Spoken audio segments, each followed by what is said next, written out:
한 병원의 수술실에서 위암 환자에 대한 복강경 위절제술이 진행되고 있습니다. 수술이 한창 진행 중인 도중에 갑자기 전등이 꺼지고 수술실에 공급되는 전기가 모두 차단됩니다. 의료진은 당황해서 빠르게 비상용 손전등을 들어서 환자를 가리켜 보지만 상황은 전혀 나아지지 못합니다. 환자의 복강으로 들어가 있는 내시경은 작동을 멈췄고 내부에는 출혈이 시작됐지만 지혈봉합기구는 작동을 하지 않습니다. 또한 인퓨전 펌프를 통해서 환자에게 공급되고 있던 수액이라든가 마취약도 모두 공급이 멈춘 상태입니다. 아무리 훌륭한 의료진이 있고 또 정말 좋은 의료기구들이 있다고 하더라도 이들은 현재 환자가 죽어가는 데에 손발이 묶여있는 상태입니다. 여러분, 이러한 제가 말씀드린 참혹한 상황이 우리에게는 상상하기 매우 힘든 상황이긴 합니다. 하지만 북한의 경우에는 충분히 개연성이 있고 또 실제로 일어날 법한 상황들입니다. 뒤에 자료를 보시면 남한과 북한의 인구는 약 2배 정도 차이가 나지만 전력 생산 능력 격차는 14배나 차이가 나고 연간 발전량의 차이는 약 23배라고 합니다. 사회 전반의 발전 차원에서만이 아니라 우리의 일상생활 곳곳에 박혀있는 전력 공급의 문제이지만 그것이 가장 심각하게 드러나는 곳은 저는 의료와 보건 환경 분야라고 생각합니다. 생각을 해봅시다. 외과 수술이 진행 중일 때 또는 중환자실에서 아니면 인공신장실에서 전기가 갑자기 차단된다는 것은 그 안에 계신 환자분들의 생명줄이 끊어진다와 같은 말이라고 할 수 있겠습니다. 그 외에 병원에 있는 일반 진료실 그리고 병실 또는 영상실에서 사용하는 어마어마한 양의 전기를 생각해 보십시오. 하지만 여러 북한 이탈 주민들의 증언을 들어본 결과 대부분의 북한에 있는 병원에서는 전력이 제공되는 시간이 하루에 단 몇 시간 정도로 매우 제한적으로 운영이 되고 있고 실제로 전력 공급이 매우 부족한 상황이라서 의약품을 생산할 수 있는 가동률도 30%에 미치지 못한다고 합니다. 그것이 현재 북한의 전력 상황입니다. 지금까지 남북 의료 협력과 정말 많은 국제 NGO 단체들이 의료 지원들이 있었습니다. 하지만 아무리 훌륭한 병원을 건립해주고 또 아무리 훌륭한 의료진이 투입되고 또 아무리 대단한 세계적인 의료 장비들이 구비가 된다 하더라도 그 뒤에 안정적이고 확실한 전력 공급이 전제되지 않는다면 이러한 노력들은 모두 밑빠진 독에 물붓기가 될 수밖에 없다고 생각을 합니다. 지속가능 발전 목표, 즉 SDG에 의하면은 건강과 현대적 에너지에 대한 접근성, 이 두 가지는 좋은 사회를 유지하는 데 필수적인 두 가지 요소입니다.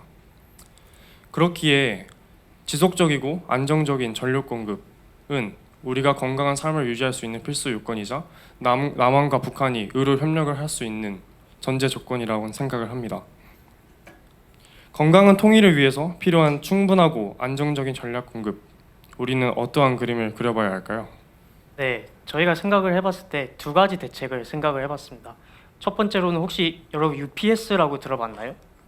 네, UPS라는 것은 무정전 전원 장치라는 것으로 만약에 전기가 딱 끊기는 정전 상황이 발생했을 때 병원의 핵심 시설 그리고 기구들 전기를 계속해서 공급해주는 그런 안전 장치입니다.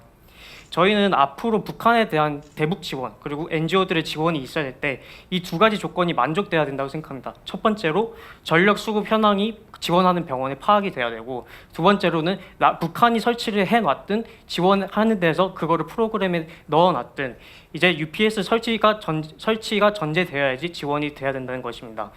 정부 부처 예를 들어서 우리나라의 통일부나 아니면 보건복지부 그리고 의료계가 협력을 해서 이런 가이드라인을 만들어서 제도화를 시킨다면 지금까지 이루어졌던 그리고 앞으로 이루어질 어떤 의료 지원이 헛되지 않는 것이 될 수 있습니다.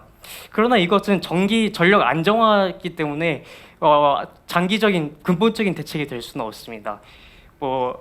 전력 송배전 시스템 그리고 앞으로 우리가 미래 통일한국에서 전력의 절대량을 늘리려면 어떻게 해야 될지 저희는 한번 상상을 해봤습니다.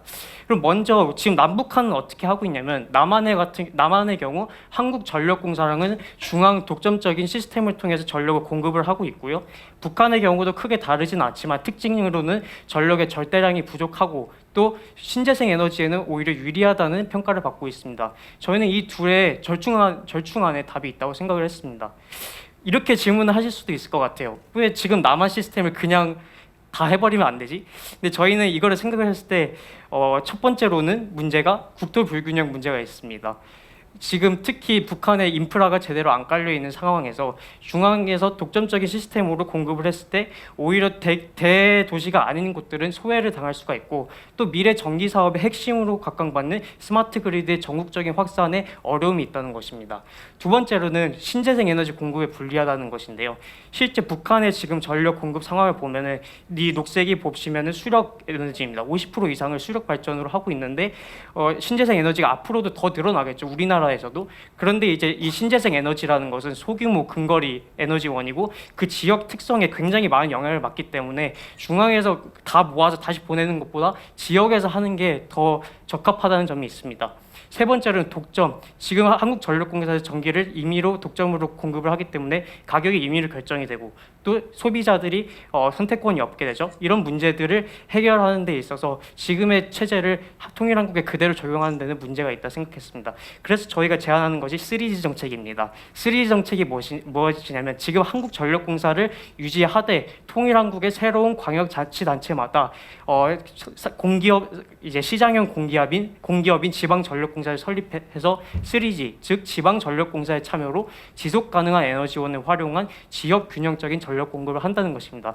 구체적으로 이렇게 보시면 될 것 같아요. 이제 에너지가 왼쪽에서 생산이 되죠. 그러면 한국전력공사뿐만이 아니라 지역마다 뭐 경기도, 황해도, 평안도 이렇게 전력공사가 있어서 전기가 송전이 되고, 이제 예를 들어서 황해도에 사는 소비자 혹은 의료시설은 한국전력공사한테서도 전기를 받을 수 있고 황해도 전력공사한테서도 받을 수 있는 거예요. 그러면은 좋은 점이 뭐가 있죠? 첫 번째로는 안정성이 있죠. 한 곳에서만 받는 게 아니라 한 곳이 문제가 생겨도 다른 곳에서 대체해 줄 수 있기 때문에. 두 번째는 선택권이 있고 이제 경쟁이 있어서 효율성이 증대된다는 것입니다. 저희가 말씀드린 효과는 이런 것들이 이 세 가지입니다. 세 번째를 보시면 이것의 가장 중요한 점은 독점이 주는 안정성과 그 다음에 민영화가 주는 효율을 절충한다는 점입니다. 이것이 병원에도 굉장히 중요한 시스템인데요. 지금 북한의 이제 의료 서비스를 보면 이렇게 계층화되어 있습니다. 여기서 잘 안 보이실 수도 있는데 2차, 3차 병원에서 시군병원, 도중앙병원 이렇게 지역마다 계층화되어 있는데요.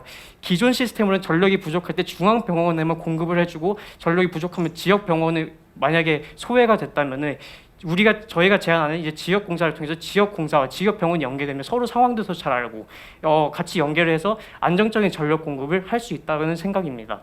저희가 이렇게 말씀드렸듯이 국토 균형을 달성하고 신재생 에너지, 미래 에너지원을 다시 보장하고 그 다음에 효율성을 높이는 것이 저희 정책의 핵심입니다. 여러분, 건강이라는 것은 더 이상 개인의 생활 습관으로만 되는 것이 아닙니다.